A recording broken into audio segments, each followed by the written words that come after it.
جنہاں دے بارے حضور فرمایا حسین منی وانا من الحسین، فرمایا حسین میرا تے میں حسین دا۔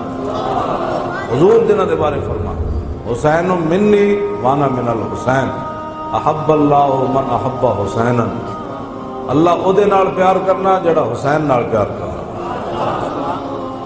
حسین سبت من الاسباط، اور حسین خاندان نبوت کے چشم و چراغ ہے۔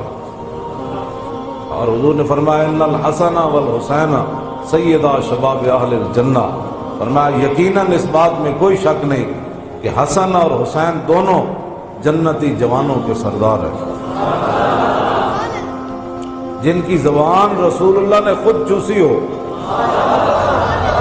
اور جن کو ممبر پر بیٹھ کر حضور نے حسن اور حسین کو آتے ہوئے دیکھا اور وہ لڑکھڑا کر آ رہے تو حضور نے خطبہ چھوڑ کر دونوں شہزادوں کو اٹھا لیا ہو،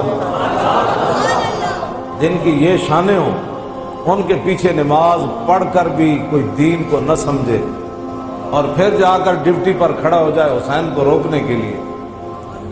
بس یہ بات ہمیشہ میں یہ کرتا ہوں، خدا کا وہ شکر ادا کرے کہ جس کے دل کے اندر حضور کی محبت، حضور کے صحابہ کی محبت، حضور کے اہل بیت کی محبت اور دین کا درد موجود ہو، اور وہ زندگی میں اگر مگر نہ کرے اور کبھی بھی وہ نفسانیت اور حالات کے مطابق نہ چلے۔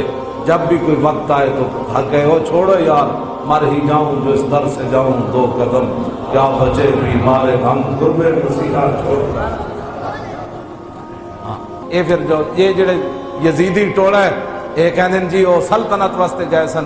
اقبال کہندا مدعا یا سلطنت بودے اگر، خود نہ کر دے با چنی سامان سفر۔ اقبال کہندا کمینیاں جی حسین سلطنت واسطے گئے ہوندے تے جلیا شیر خار پتر لے کے تے کدی نہیں کوئی جنگل گیا۔ تا قیامت کتے استبداد کر اور موج خون او چمن آباد کر۔ اقبال کہندا اے تے حسین ابن علی دا ہی کام سی، تا قیامت ظالمہ دا پنجہ توڑ گئے۔ ہاں جی، پوری سلطنت ایک طرف کھڑی ہوئے تے حسین کلے بھی انہاں دا پنجہ توڑ دے دے۔ ہاں جی، اقبال کہندا تا قیامت کتے استبداد کر اور خون موج او چمن آباد کر۔ تو اقبال کہندا تینوں پتہ ہے اس کھیت نو تے اس چمن نو خون کون دے کے آباد کر گیا قیامت تک؟